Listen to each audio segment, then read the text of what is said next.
If you've spent any time at all online, you have definitely seen them. Dogs, tapping away at a mat of buttons and seemingly speaking in full sentences. It honestly feels like something straight out of a movie, right? But is it real? Is that actual communication? Or are we just seeing a really clever trick? To figure that out, we've got to look past the viral videos and dive into the actual science. So what started as just, cute, shareable content has totally sparked a serious debate.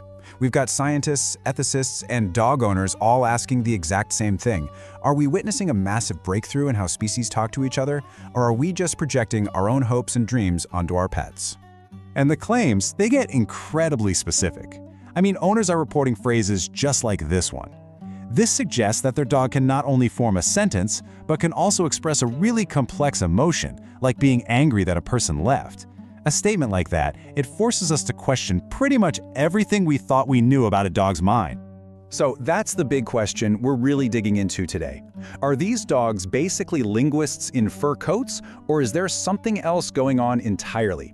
We're going to break down the science, the skepticism, and some of the surprising ethical questions that are hiding behind these buttons. All right, let's start with the pushback, because trust me, there's a lot of it. And it's actually grounded in over 100 years of scientific history. For many experts, seeing these videos triggers an immediate and, well, a very famous alarm bell. Yeah, this all goes back to a horse in the early 1900s named Clever Hans, who could supposedly do math. But it turned out he wasn't counting at all, he was just brilliantly reading these tiny, unconscious shifts in his owner's posture. So the big question for skeptics is this: are the dogs actually composing sentences, or are they just masters at figuring out which button press makes their human happy? And this right here illustrates that divide perfectly. You have the exact same sequence of button presses, but it's interpreted in two totally different ways. To the owner, it's a super clear, specific request. My dog wants to swim. But to the skeptic, it's just a learned behavior. The dog knows these buttons lead to something fun, but doesn't necessarily get the meaning of the words themselves. Critics, like the writer Emily McLean, they pretty much frame their skepticism around three core worries. First, the practical one. Is this even real language? Second, the ethical one. Shouldn't we be the ones learning their language of barks and body language? And third, the evolutionary question. Are we accidentally silencing a dog's natural way of communicating by doing this? But okay, that's the skepticism. So what does the latest science actually say? Let's switch gears and look at the data, because some really recent studies are starting to challenge these long-held skeptical views. First, we have to establish what we know dogs are capable of, and that brings us to Chaser. Through some incredibly rigorous scientific testing, this border collie learned the proper names of over 1,022 to be exact, unique toys. This proved without any doubt that dogs have a massive capacity for vocabulary. Now, this wasn't a button dog. This is our scientific baseline for what a dog's brain can do. Okay, so now let's get to the buttons. A really groundbreaking study from UC San Diego decided to tackle that whole clever hands question head on. And what they found was that dogs responded to the words from the buttons correctly, no matter who pressed them. The owner, a total stranger, or even no one at all. The lead researcher, Federico Rossano, he put it pretty bluntly. This finding is a direct challenge to the clever Hans theory. It really suggests that the words themselves actually matter to the dogs, independent of who's in the room or what they're doing. But the picture gets a lot more complicated when we look at how the buttons are used day to day. This survey of owners shows that while a lot of the presses are relevant, a huge number are prompted by the owner or are just totally random. I mean, look at that last bar. Spamming, just hitting the buttons over and over, is nearly as common as intentional, frequent use. So this tells us communication is happening, but it's messy, and it's mixed in with a whole lot of noise.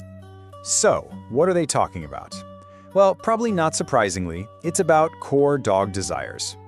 This chart shows a really clear spike for dogs in their prime, and it's all centered on two words: outside and play. More abstract, human-like ideas like love you, they're way less common. This suggests their communication is really grounded in their immediate, instinctual world. So this brings us to the big one. Can they actually form sentences? The data shows they do combine words. But look closely at this chart.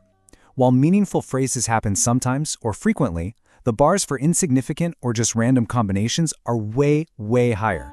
And that's key. Stringing words together happens, sure, but creating real meaning seems to be the exception, not the rule. So if the science says dogs can use these buttons to communicate, at least in a basic way, we have to ask a totally different question. Should they? And this is where the conversation gets really deep, moving beyond the data and into philosophy. This is the ethical tightrope we're walking. Are we empowering our dogs with a brand new tool for expression? Or are we kind of forcing them into a human system that ignores their natural way of being? The core of this argument is really all about responsibility.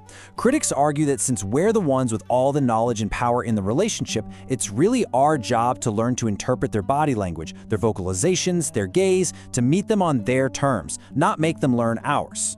And here's the fear, captured in this really powerful quote. The worry is that by focusing so intensely on this very human-like communication, we stop seeing the actual dog that's in front of us. We risk replacing their complex, subtle, canine selves with a simplified version that just tells us what we want to hear. Okay, so we've looked at the viral hype, the scientific skepticism, the hard data, and those deep ethical concerns. So where does that leave us? How should we really think about these talking dogs? Well, first, let's be super clear about what the science has established. This is not just random button pushing. Multiple studies have now confirmed that dogs use these buttons systematically to make requests and to convey information. It is a real form of communication. And this is probably the most crucial takeaway of all. There's a gap between the button and the story. The dog provides a single data point, a button that says, mad. The human provides the entire narrative. Oh, he's mad because the pool is broken. The buttons aren't telling us what dogs are thinking. They're revealing what we are thinking about our dogs. So the next time you see one of those talking dog videos pop up, ask yourself, are you listening to the dog or are you listening to the human story about the dog?